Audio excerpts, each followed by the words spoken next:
Welcome to Movie Recall. In today's video, we'll be going through the 2014 action-adventure film Kingsman: The Secret Service. It's time to recall, let's get started, turn on subtitles, and spoilers ahead. The film opens in 1997. A helicopter flies into a compound in the Middle East. Four men apprehend a terrorist leader and tie him to a chair. One of the men, Harry Hart, aka Galahad, threatens to shoot the terrorist until he gives him answers. The terrorist lifts his head up to reveal a grenade pin in his mouth. Harry's comrade Lee jumps on the terrorist and covers the explosion, sacrificing himself for his partners. Harry's other two partners, Merlin and Lancelot, remove their masks. After noting Lee's sacrifice, Harry welcomes Lancelot into the Kingsman agency. Harry visits Lee's wife Michelle to inform her of her husband's death. He gives her a Medal of Valor in Lee's honor, with a number on the back of the medal in case she needs a favor, and to use the phrase "Oxford's not brogues" to let him know it's her. Michelle rejects the medal. Harry then goes over to Lee's young son Gary, aka Eggsy. Harry hands him the medal. The scene then shifts to 17 years later in Argentina. Professor James Arnold is being held captive by a group of thugs. Just then, there is a knock heard at the door. One thug answers it and finds Lancelot at the front. He shoots the thug and proceeds to fight and kill the rest of the thugs before helping himself to a drink. Soon, there is another knock heard at the door. Lancelot goes to answer and is then cut down the middle by a woman with bladed prosthetic legs named Gazelle. She answers the door for her boss, the billionaire Richard Valente. Valente and Gazelle free Arnold and take him with them. In London, Harry returns and visits a tailor shop that is a cover to the Secret Service Kingsman headquarters. Kingsman is a private intelligence service founded by British elite who lost their heirs in World War I. There, he meets with Merlin and their superior Arthur, his supervisors. They grieve over Lancelot's death and figure that those responsible for his killing have links to Uganda and Chechnya tragedies. The scene cuts back to Eggsy, who is now in his early 20s. He lives with his mother and her new husband Dean, along with Eggsy's new baby sister. They live in a rundown flat and are in a precarious financial situation. Eggsy and his other two companions head to the pub, where they spot Dean's group of goons nearby. They go over to Eggsy's table and threaten him to leave the pub. Eggsy leaves, but not without one of the goons' car keys. He and his friends get into the car and start performing stunts. When the owner of the car comes outside the pub, they drive away only to run into the cops. Eggsy drives the car backwards down a few blocks until he crashes into another car. He urges his companions to leave and tells them that he will handle the situation alone. He then drives straight into the police vehicle. In the next scene, we get to know that Eggsy has been arrested. He is threatened after the police officer that he may face 18 months in prison if he refuses to reveal his friend's identity. After the police officer leaves, he pulls out the Medal of Valor from his neck and dials the number on the back. Eggsy remembers the phrase, "Oxford's not brogues," but the woman on the other end says he has dialed the wrong number. A while later, he is bailed out by Harry. He takes him to a nearby pub where Dean's thugs approach Eggsy and threaten him. Harry begs them to go away, but the leader of the thugs is disrespectful. They call Harry a granddad, making him furious. Harry walks over to the front door and locks it, stating, "Manners maketh man." With the hook of his umbrella, he grabs a glass and swings it at the main thug, and then proceeds to swiftly beat the rest of the thugs and even make some of them beat each other. His moves and skills to fight even make Eggsy stare at him in surprise. After making Eggsy promise that he won't tell anybody about him or what he's just witnessed, Harry pats him on the shoulder and walks away. When Eggsy arrives home, Dean confronts him about what he did to his friend's car. Michelle tries to rescue Eggsy, but she is forced out of the way. Through a microphone Harry planted on Eggsy's shoulder, he listens to the chaos. Harry speaks through one of the speakers and informs Dean that if he doesn't let Eggsy go, he will report Dean's multiple offenses with proof to the authorities. Harry also asks Eggsy to meet him at the tailor he mentioned before.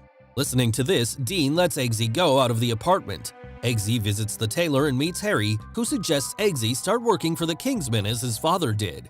Eggsy accepts his offer and they travel to a secret place underground to meet the other recruits on a shuttle. A girl named Roxy befriends Eggsy while a youngster named Charlie and his friends mock him. Afterward, Harry runs into Professor Arnold, who had been let free by his kidnappers. He confronts the professor about who kidnapped him earlier. All of a sudden, Arnold screams in pain and his head bursts, releasing a strange fluid on Harry's face. When two thugs break into the building, Harry is forced to ignite a hand grenade before leaping out the window. After being slightly caught in the explosion, Harry becomes sick and is left in a coma. When Valentine learns of Arnold's death, he decides to investigate and find out who is pursuing their matters. When the new recruits are sleeping at night, the chamber begins to fill with water. Everyone except Eggsy reaches out to the toilet pipes to get some air to breathe. Eggsy attempts to open the exit door, but fails. After that, he swims towards the glass enclosure and starts hitting it with his fist until it breaks and the water is released to the other room. There, we can see Merlin keeping an eye on them. He praises Eggsy for his efforts, but claims that they failed to work as a team, resulting in the death of one of their friends, Amelia. In the following scene, Valentine and Giselle have dinner with the Scandinavian princess Tilda and the Scandinavian Prime Minister. Valentine tells them about his proposal to combat climate change. The Prime Minister agrees with Valentine, but Tilda believes that he is insane. Tilda walks away and summons the guards. Later, she is kidnapped by Giselle, who goes out and murders the guards with her prosthetic legs. On the other hand, the recruits are expected to personally train a puppy given to each of them as part of their training. Eggsy is forced with a tiny pug who doesn't react to his orders. With time, they grow closer, and Eggsy starts calling it JB. Following Harry's recovery, he, Merlin, and Eggsy discover that Arnold had a chip placed in his neck which caused his head to explode. The Scandinavian Prime Minister also had the same scar beneath his ear as Arnold did, meaning he also has the chip implanted in his neck. Merlin concludes that Valentine might be behind all this, since he met with the Scandinavian PM a few days ago. Eggsy shows Harry and Merlin a video of Valentine's most recent event where he promised to give away free SIM cards worldwide. Valentine is also suspected of abducting several international leaders and celebrities. Harry goes undercover to Valentine's estate to investigate further into Valentine's plans. The two eat McDonald's for dinner and discuss their admiration for James Bond movies, but Harry doesn't get much information other than seeing one of Valentine's aides carry a pamphlet for a hate group church in Kentucky. In the next scene, we see Eggsy, Roxy, Charlie, and three of Charlie's buddies are the last recruits remaining. Their upcoming mission requires them to leap from a plane and land on a circle in the ground. After they jump, Merlin advises them to find out what to do if one of their competitors doesn't have a parachute. One recruit panics and opens his chute too early. Eggsy takes the lead and has everyone hold hands. At last, he and Roxy are the only ones remaining to pull their parachutes. They pull Roxy's chute at 300 feet from the ground. Eggsy, Roxy, and Charlie are the ones to land on the circle, while the rest of the recruits are eliminated. At the Kingsman tailor shop, Eggsy meets Harry and leads him into a room full of weapons, including a hand grenade that looks like a lighter, a pen that triggers a poison, and a pair of shoes with a poison-tipped blade. The weapons are designed in such a way that no normal person could ever suspect them. After that, they discover Valentine and Giselle waiting for them in the lounge, with Valentine putting on one of the outfits in the shop. As their next assignment, Eggsy, Roxy, and Charlie are dispatched to a nightclub to chat and make a young girl fall for them. As they talk to the girl, they fall unconscious because their drinks were drugged. When Eggsy wakes up, he finds himself fastened to the railway tracks. One interrogator attempts to get Eggsy to provide information concerning the Kingsman and Harry, but Eggsy refuses despite the train approaching him. He is saved as he is retracted under the track and the train rolls over him. When Harry reappears, he is informed that he and Roxy have passed the exam, but Charlie has failed and has been sent home. As their last set of assignments, Eggsy and Roxy are ordered to shoot their pet dogs. Eggsy tries but fails to shoot at his pug, but a gunshot can be heard from Roxy's interrogation room. Failing to do his assigned task, Eggsy is sent home by Arthur. Disappointed, Eggsy drives back to his home in Arthur's car, but the car takes him directly to Harry's place. Harry expresses his disappointment with Eggsy for failing his test and discloses that the pistol was empty. He also confesses that Amelia never drowned and that she is a member of the Berlin Kingsmen. Meanwhile, Roxy is appointed as an agent working for Kingsman. After getting a call from Merlin about a suspicious gathering of people at a church, Harry travels to Kentucky to visit the church full of people. In the meantime, Valentine and Giselle can be seen a few thousand feet away, ready to activate the signal on the people in the church who have Valentine's SIM cards. When the signal goes live, everyone, including Harry, becomes enraged and begins attacking one another. Harry stabs, whacks, impales, and blows up anybody who dares to assault him until he is the last one left in the church. Eggsy, Merlin, and Arthur keep an eye on everything from their separate locations. Outside the church, Harry is greeted by Valentine and Giselle. According to Valentine, the SIM card signal causes aggressiveness in those who have it implanted. He then pulls out a gun and kills Harry by shooting him in the head. Eggsy screams out loud in terror. Eggsy returns to Arthur's tailor shop for a meeting. He mentions that Harry had recorded Valentine's confession and pours a drink in Harry's honor. Then Eggsy notices Arthur's implant scar beneath his ear. It is clear that Arthur has also sided with Valentine.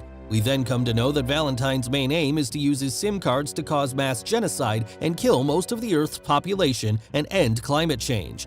He believes humanity is a virus to the Earth and that eliminating them would be helpful and better for the future. Arthur raises a glass to Harry and he and Eggsy take a drink. After some time, Arthur takes out his pen to trigger the poison that he put in Eggsy's drink, only to end up dying. We are shown that Eggsy had swapped the drinks by diverting Arthur's attention away to the paintings on the wall. With the information he's just gotten, Eggsy rushes to Merlin and Roxy, and the three of them set out to foil Valentine's plans. Roxy is launched into space with two large balloons to launch a missile against one of Valentine's satellites. Merlin and Eggsy invade Valentine's headquarters as he throws a party for everyone participating in his scheme.